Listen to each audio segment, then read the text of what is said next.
Samantala, kaugnay ng isinampang ethics complaint laban kay Senator Pia Cayetano at itinatakbo ng impeachment trial kay Vice President Duterte, makakapanayam natin si UP Department of Social o Political Science, Professor Jean Encinas Franco.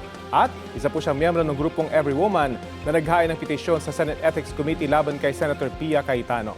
Magandang umaga at welcome po sa Balitang Hali.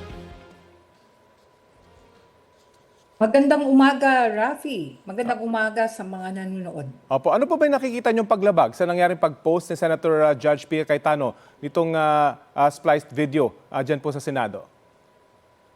Well, yung splice video kasi hindi siya faithful dun sa original na documentation nung nangyaring intervention ni Senator Pia Cayetano at yung sagot ni Prosecutor Chel Jokno.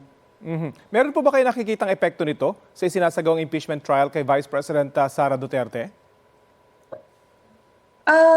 Malaki kasi kung magkakaroon ng trend na ganito, i-splice, magpapakalat ng false narrative nung totoong nangyari sa floor during the impeachment trial, malilihis sa katotohanan yung mga taong binabantayan itong impeachment trial, no? So hindi ito maganda, hindi ito lalong-lalo na si Senador, Senator Judge at abogada si Senator Pia Cayetano, no? So alam mo, higit sa lahat kailangan maging credible ang impeachment trial, di ba? Higit sa lahat kailangan maging legitimate at magbalik ang tiwala ng mga tao sa Senado given what has transpired in the past few months, di ba? So, hindi ito nakakatulong. Ang sinasabi po ko ay laban din ng perception ng taong bayan ang labanan dito, lalo't napapanood ng live itong impeachment trial. Ano po kayang aim nitong paglalabas ng video na ito?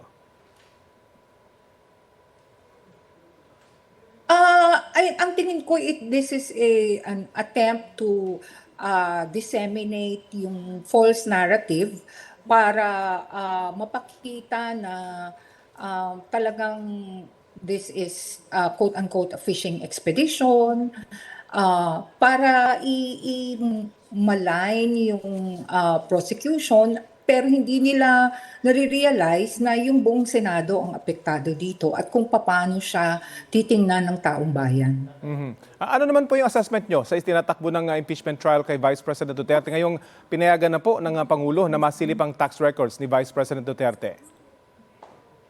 Well, syempre, nakakainip bilang layperson, hindi naman ako abogada, pero kailangan ito no? At makikita naman natin, although sometimes hindi tayo nag-agree sa decision ng presiding officer, the entire Senate is trying to make it appear that they're really giving VP Sara due process, no, in this impeachment trial.